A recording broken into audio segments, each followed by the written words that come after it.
Before we start today's video, I first need to say thank you. Thank you to you subscribers and you viewers. You are all supporting this channel in some way or another, and we recently hit a huge milestone. We just got to 500,000 subscribers. That's 500,000 subscribers, you guys. That is insane, and I never would have expected we would have gotten that much. I thought maybe in a couple of years we might hit 100,000 subscribers, but then it would kind of plateau there. But you guys proved me wrong. So thank you so much for your support. We did just a couple weeks ago receive the silver play button for reaching 100,000 subscribers, so that is awesome. And to answer your questions, yes, we are working on merch. Yes, we are working on a Patreon. I don't know when it's actually going to come into fruition, but it's a work in progress. And to celebrate 500,000, we are going to be doing not one, but 3 videos all about Rex, our American alligator, because I know a lot of you love Rex and you love getting updates about her. So today's video is part 1, and there's 2 more parts to follow. I don't know if they're going to be 3 consecutive videos or 3 Tuesday videos in a row, but we'll figure all of that out. In the meantime, enjoy part 1 of the Rex Trilogy.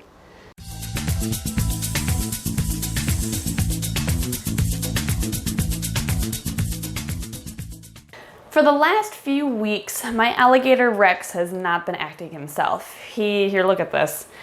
He has not been in his pool as much as usual.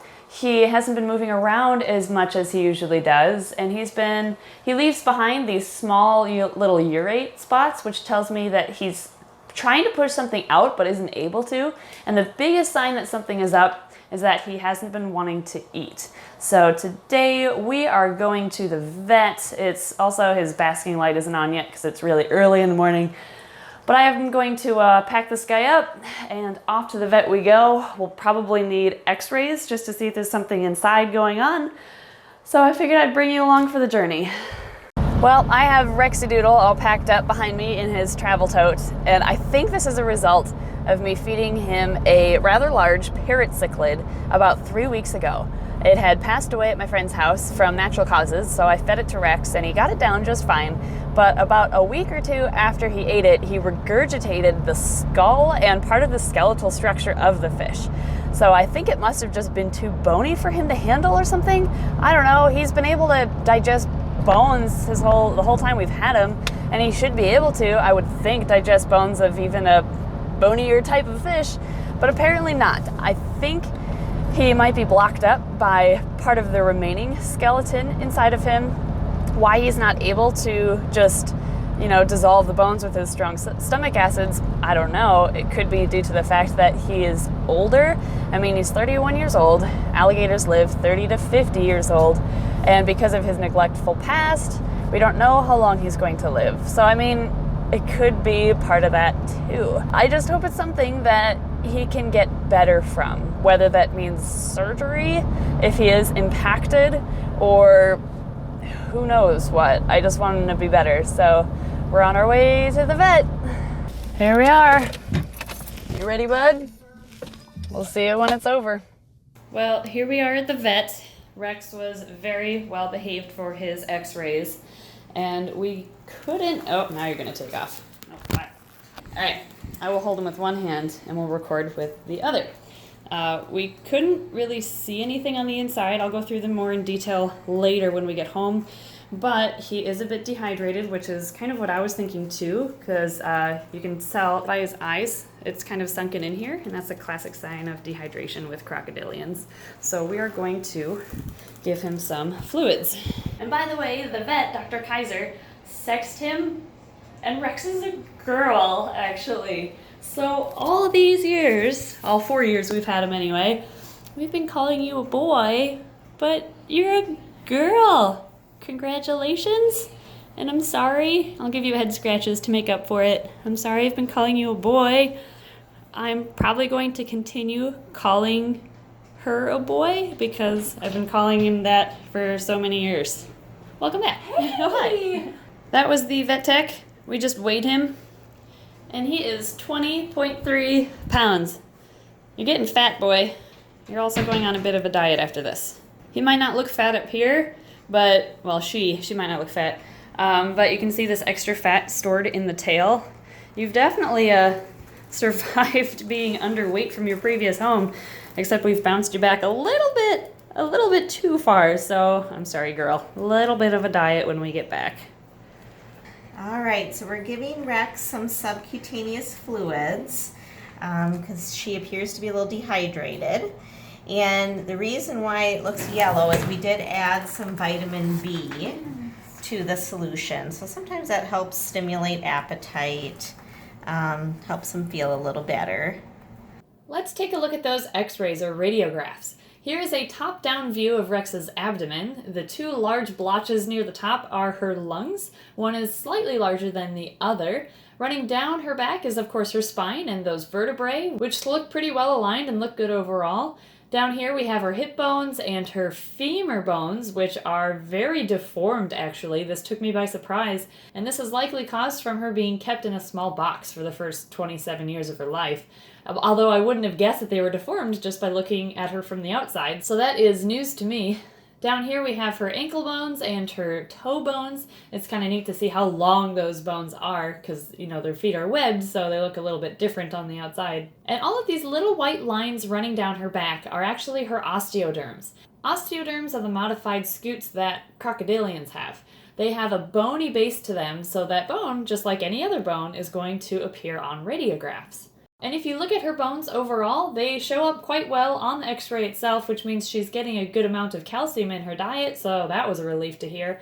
However, we can't see anything that is lodged inside of her intestinal tract or anywhere inside of her. There's nothing that looks abnormal. Here is the lateral view, and just like before, you can really see that deformed femur bone here. But again, the vet and I can't see anything misplaced or anything out of the ordinary at all. Which is a good thing, but at the same time, I kind of want to know why Rex is acting so funny. While we had her at the vet, there's one thing I had always wanted to do with Rex, and that was get an x-ray of her skull. Check this out. Not only does her jaw curve upwards on the outside, but it actually goes all the way down to the bone itself that curves upwards. Now this is permanent to a point. She has actually improved greatly since we first got her. Her snout has straightened out considerably, so really what I should have done was gotten a radiograph when I first got her 4 years ago and compared it to now. But at least we have this for today, so another 4 years down the line we can look back at it. Wow, good news. There was not anything abnormal stuck inside of him that would be blocking him up. So our consensus is that, or the vet thinks, and I think, that maybe he just digested that last fish and it felt funny, or he just digested it weird, it didn't settle well, which is causing him to not want to eat, and then as a result, not want to drink, and that's why he became dehydrated. Hopefully the vitamin B inside of the fluids that we just gave him will help kind of restart or kickstart that appetite again. Being a girl is going to be so tough for me to switch over to, by the way. So she and her pronouns, I guess, is what I'm going to have to use. I'm sure I'll mix it up, but now you know Rex is a girl, even though I'm gonna probably still say he's a boy. Being a female, knowing that she is a girl now, we looked for egg development inside of the radiographs, but couldn't see anything there either. Now we just have to bring her home, and let her settle in, and hope that she starts feeling better soon. Well, we are back home, and I have Rex in her enclosure, or her room, but she is just sitting and basking like before. Still acting up, and she isn't running towards me, even when I show her the frisbee, which usually means food, which gets her excited, so she comes on over. We think one of the culprits might be the water. We think that's a little colder than it used to be, so that heater might not be working as well as before. So we're going to replace that today, so the water is warmer, and we'll see if that helps. You're not going to believe this. I have amazing news. Inside of that PVC tube, there's a new inline heater that's been heating up the water. And in addition, Rex is back to her normal, sassy self. But girl, do you see a frisbee? No, I don't have a frisbee. You pooped too. Lovely. I don't see the frisbee.